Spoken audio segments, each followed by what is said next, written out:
Thank you, thank you. I have to say this book is very powerful, and except that you just reading it, it's you know it's so strong in its description of something so horrible, but at the same time it's so beautifully, you know, so beautifully written. And I would say the main word that pops into my head when I think about this book is that power, you know, that power of this violence, which is not only in the physical act of the rape. I think the book has several layers of violence within it. And I would like to start to ask Tatiana to tell us a bit about the story of this book. Like, how did the idea came up to you? And lead us through the Desde o início. the gestation of this book, please. Sim, claro. Sure. É livro que parte de Well, this book comes from a real event, a rape that happened to one of my best friends, Joana Jabassi. And it happened at Vista Chinesa. If you have never been there, it's a tourist spot in Rio. Many people go there to jog, to ride a bike.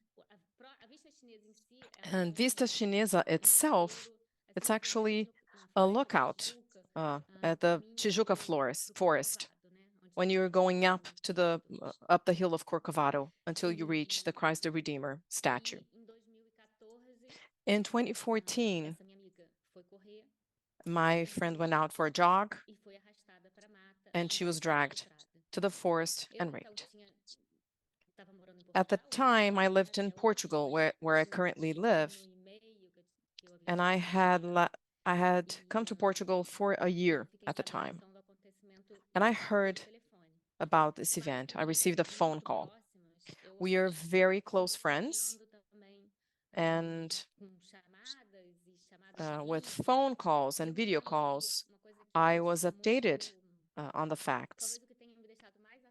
Maybe what caused, more tension or anguish to me was the feeling that she could not describe what had happened to her. She would tell the story. Oftentimes, women cannot even tell that when they're a victim of such a huge and terrible violence, but she was able to tell what had happened. But it was such a deep, deep pain. And in her gaze, in her eyes, I could see that there was an abyss inside of her, a gap, a distance between her and people around her. People listened to what she said, but they would never understand what had happened to her. And this is something that really drew my attention. The unspoken, the impossibility of speaking about traumatic events, about horrible events.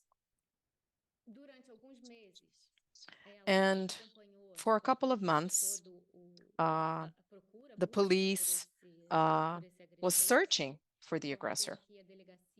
She had to go to the police station many times, and every time she went to a police station, she would relive the trauma again. She had to tell the story again. She had to try to remember the man, and she had to look at suspect faces. Is it that man? Maybe he changed a bit. And it's the Rio de Janeiro police, so it's not any police force. If you, maybe some people here might know that it's a police force with many problems. And to her, it was clear that they just wanted to arrest someone. They just wanted to say, we have arrested a person. Some months later, I was in Paris for a show of Terry Simon, an American photographer. And part of our show, it was sort of a retrospective of her work. She's my age, so I don't know if we can say it's a retrospective. But anyway, part of the show was called The Innocents, and it was portraits of people who had been condemned for crimes they did not commit. And they had done their time already. Sometimes they had spent all their years in prison, and many years in prison anyhow. And the photos came together with the story of the criminal or the person arrested, actually, and a text from the victim. And the victims always try to recognize the perpetrators through a photograph. So the person who had been a victim of a rape, she said, the photograph, the portrait, reminded her of the memory she had of the man that had raped her. You know, so there was no certainty. It's a face that it's sort of difficult to grasp. And there's the time distance as well, so memory becomes sort of entangled. And that sparkled the idea of this novel in me. At the time, I asked Joanna, you know, are you willing to tell me the story again so that I write a novel? She agreed. That was in 2015, but I only wrote the book in 2018, 3 years later.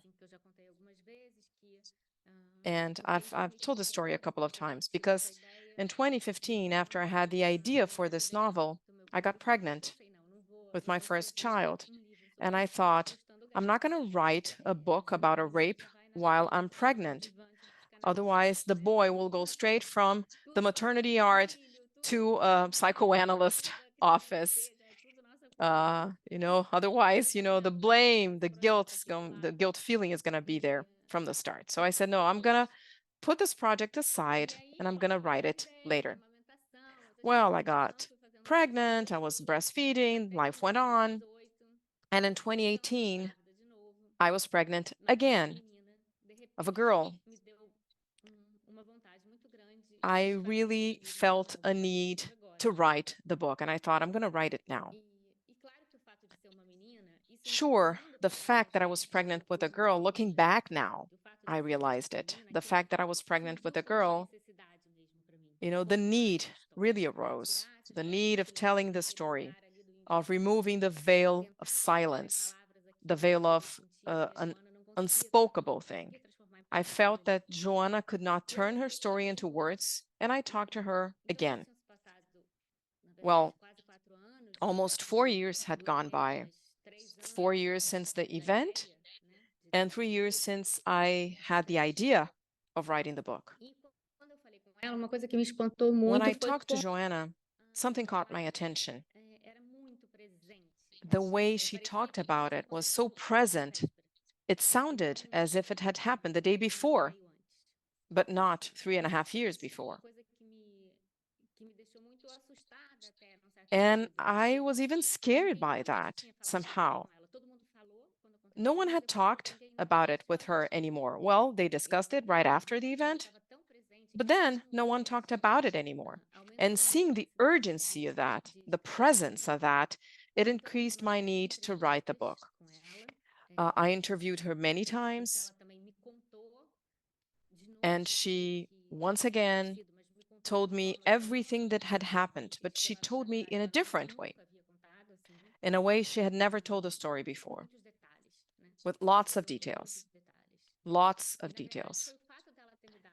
And these details she shared made me think, I cannot ignore the details.